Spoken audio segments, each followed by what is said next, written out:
Alors, il y a un moment donné, il n'y a pas de réflexion. Là, ce qui est des trucs, c'est les manifestations pour la paix. Mais la paix de qui?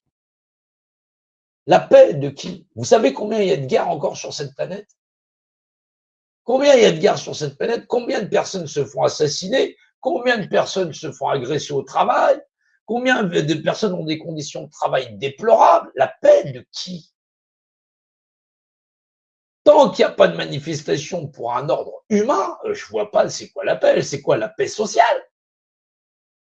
La paix sociale, la ségrégation, ce que tu veux. La paix de qui? On est dans un monde d'hypocrites où les gens pensent que on peut se faire une paix. Il peut y avoir la paix des hommes, elle n'existe pas. C'est-à-dire que demain, même que Israël il file la moitié aux Palestiniens, il n'y aura pas de paix chez les hommes. On est toujours dans une guerre d'ego. Les petits face aux grands, face aux puissants, la paix de qui? La paix sociale de je peux aller au cinéma, je peux me gaver, des ventres sur pattes. On est dans la paix de quoi?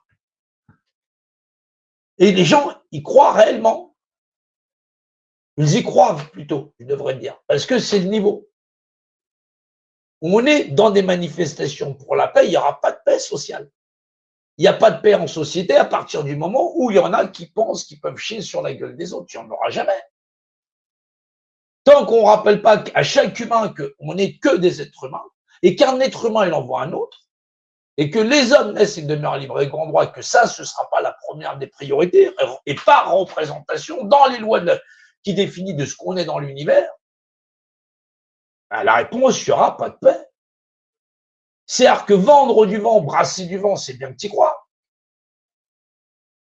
Mais croire quelque chose qui n'a pas de sens, c'est à quel point, en vérité, à la fois les universités, à la fois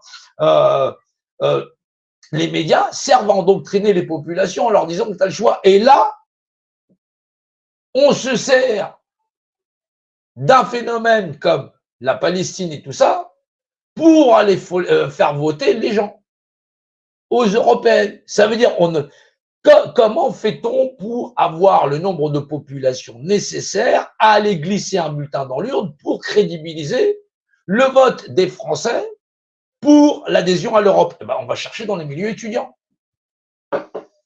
Il nous reste encore une bonne réserve de vivier de gens qui vont aller voter parce que ils sont automatisés. Mais là, on va aller utiliser les étudiants et ainsi de suite pour choisir entre la gauche, la droite et ainsi de suite. Les manifs pour la Palestine, quand les associations humanitaires elles ont déclaré, elles ont toutes été refusées. À partir du moment où c'était politique, elles ont été acceptées. Et depuis, le mouvement n'est que politique. Et incitateur à aller dans les urnes pour dire oui, mais nous, on est des défenseurs de la Palestine et machin chose.